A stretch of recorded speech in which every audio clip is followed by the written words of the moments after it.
কি ভয়ঙ্কর বাঘের আওয়াজ আসতেছে। পালা।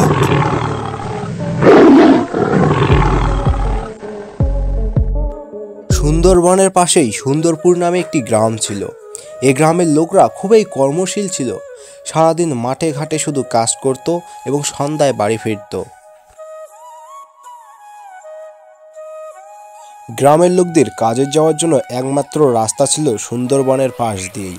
এটাই হচ্ছে তাদের একমাত্র রাস্তা, এটা ছাড়া আর অন্য কোনো রাস্তা নেই। কাকা, ও কাকা, আর কতদিন আমরা এভাবে বাঘের যন্ত্রণায় রাতের আধারে বাড়ি থেকে বের হতে পারবো না কাকা? আর বলিস না রে, আমিও তো সেটাই বলতেছি। আর কতদিন আমরা বাঘকে ভয় করে চলবো? আমাদের মনে হয় এই গ্রাম থেকে উঠে যাওয়া উচিত। তখন আবার আমরা কোথায় থাকবো গো কাকা, গ্রাম থেকেই যদি চলে যাই? চুপ কর, বেশি কথা কোস না। বাঘ যে কোনো মুহূর্তেই অ্যাটাক করতে পারে। বাড়ি চল তাড়াতাড়ি।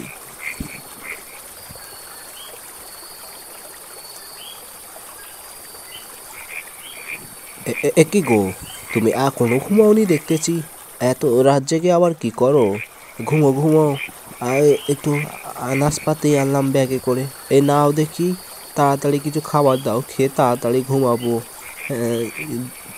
এ কি বলছো গো? কেবলমাত্র তো 7টা বাজে, তাতেই এত রাত হয়ে গেল? ও, বুঝতেই পারতোস না, তোমাদের এদিকে তো বাঘের ভয়ে 7টাকে 8টা মনে করো। তুমি আর কি বুঝবে গো, এখনো তো মনে হয় কোনোদিন বাঘের দৌড়ানি খাওনি। একবার খেয়ে দেখো না কিরকম লাগে। আমি আবার কোন দুঃখে বাঘের দৌড়ানি খেতে যাবো গো? যাই হোক, অনেক রাত হয়েছে, যাও হাত মুখ ধুয়ে আসো, খেতে দেই, দুমুঠো ভাত খাও, যাও। রাত যত গভীর হয় পুরো এলাকাটি তত নিস্তব্ধ হয়ে যায়। একটা পোকার আওয়াজও শোনা যায় না।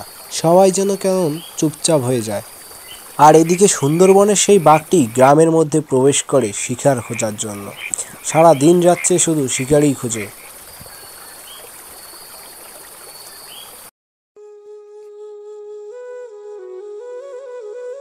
কিরে বাবা, তুই মন খারাপ করে বসে আছিস কেন?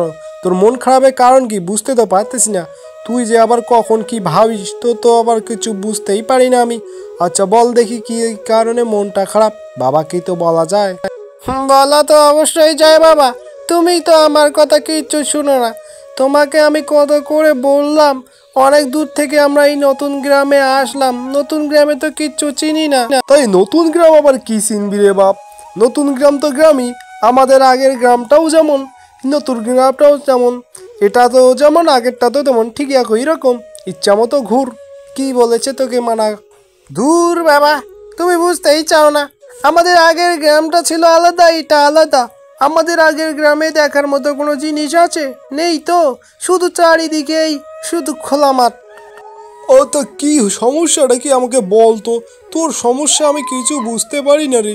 তোর সমস্যার আগা মাথা গড়া কিচ্ছুই বোঝা যায় না। একটু আমাকে খুলে বল দেখি।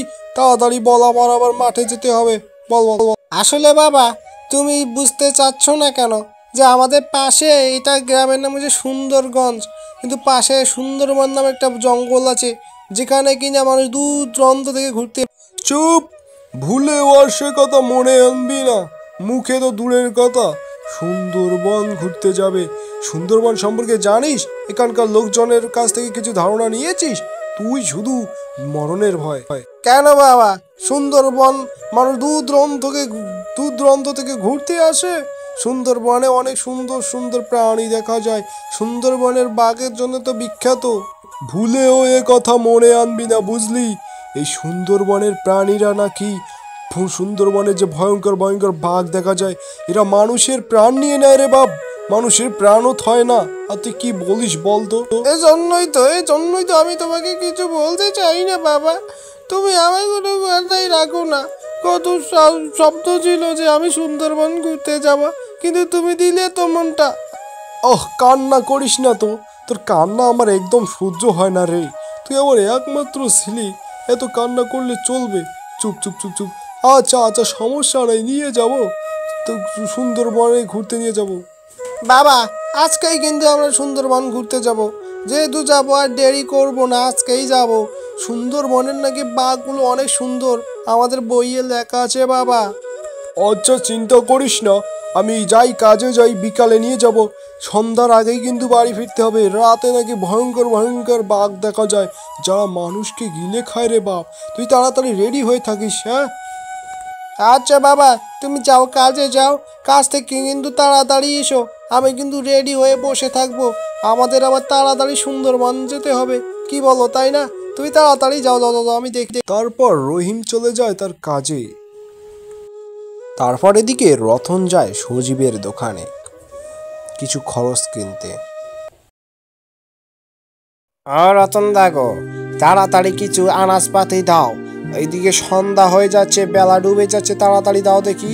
2 কেজি মদা দাও, আর 2 কেজি আলু, আর পেঁয়াজ রসুন তো আছেই, আর তেল দাও, তেল দেখি, দাও দাও তাড়াতাড়ি। আর বাড়িতে মনে হয় চিনিটার একটু শর্ট পড়েছে, আচ্ছা চিনিও দিও, বুঝছো? তাড়াতাড়ি দাও দেখি, সন্ধ্যা হয়ে যাচ্ছে আবার। জানাই তো আবার তুমি, এখান থেকে আমাদের বাড়ি যেতে আবার সুন্দরবন হয়ে যেতে হয়, সেখানে আবার ভয়ঙ্কর বাঘের ভয়। আর দেরি করাইও না, তাড়াতাড়ি একটু দোকানে উঠে মালগুলো দাও তো দেখি, আমি তাড়াতাড়ি জগৎ জাগাত বাড়ি চলে যাই, বুঝছো? কিরে বাপ, তোর সুন্দরবন দেখা শখ মিটলো? তাড়াতাড়ি দেখ দেখি, সন্ধ্যা হয়ে যাচ্ছে, বাড়ি যাব। এখানকার প্রকৃতিটা ভালো করে দেখ। এখানে আমাদের আর বেশিক্ষণ থাকা উচিত নয়, সন্ধ্যা হয়ে যাচ্ছে। বাঘটাক বের হলে আর প্রাণে বেঁচে যেতে পারে। তারপর দুর্বাপ ছেলে মিলে সুন্দরবনটি ঘুরতে থাকে। এদিকে তো সন্ধ্যা হয়ে যায়। গ্রামের প্রত্যেকটি ব্যক্তি তাদের নিজেদের ঘরে ফিরে। সন্ধ্যার আগেই যেন তাদের বাড়ি ফিরতে হবে। তারা নিজেদের ঘরেই পৌঁছে যায়, কারণ সুন্দরবনের বাড়ি। ও কাকা গো, তোমার আজকেও যে ফিরতে এত দেরি হলো, কারণটা কি? তাড়াতাড়ি চলো, বাঘ বের হবে, বাঘ বাঘ, তাড়াতাড়ি। হা ঠিক বলেছিস ভাতিজা, তাড়াতাড়ি আমাদের বন থেকে বেরোনো উচিত, চল।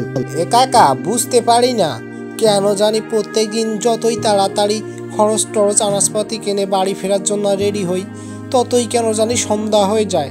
আমাদের মনে হয় এই সন্ধ্যাতেই বাড়ি ফিরতে হয়, বুঝি না কেন যে হয়। এদিকে তো রতন আর তার ছেলে ধীরে ধীরে বনের গভীরে প্রবেশ করে ফেলে। কোথায় যেন তারা হারিয়ে যায়, দুবাপ ছেলে। বাবা, এ কোথায় আসলাম গো আমরা? বনের মনে হয় গভীরে প্রবেশ করে ফেলেছি। কিছুই তো বুঝতে পারতেছি না, এখন কি করব? তুমি কিছু ভাবো বাবা। তোকে কত করে বললাম যে যাস না, তোকে ঘুরতে আসতেই হবে বনে। এখন তো রাত হয়ে গেছে, এখন যদি বাঘ আসে কি করবি এখন বল? আমি তো এটা বুঝতে পারিনি বাবা।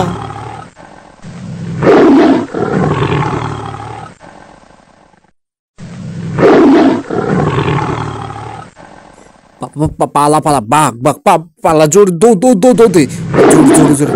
বাবা বাবা, থাকো, দাঁড়াও বাবা। দৌড় দৌড় দৌড়। তারপর দুবাপ ছেলে মিলে বন থেকে পালিয়ে যায়। এর পরবর্তী আরেকটি নতুন ভিডিও আসতে এ পর্যন্তই আজকের ভিডিওটি থাক। নতুন ভিডিও দেখার জন্য চ্যানেলটিকে সাবস্ক্রাইব করো আর পাশে থাকা বেল আইকনটি ক্লিক করো।